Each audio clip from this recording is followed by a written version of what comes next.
The recent release of India's first quarter statistic warrants an article discussing the numbers but more importantly analyzing the likely trajectory of the economy going forward. Such a discussion is important as many have been anxious with regards to their future economic conditions. Even as growth statistics were being disseminated, many were quick to point at the base effects, that is, that the economy contracted in the first quarter of 2020 by 24.4%. No doubt there is a base effect, but one must analyze the data while keeping in mind the large exogenous shocks that had an impact on our economy.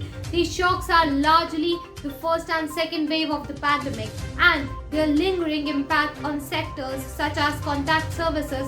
Thus, the contraction in the first quarter of the financial year was due an exogenous shock of a pandemic that disrupted economic activity across the world due to lockdowns and other mobility restrictions.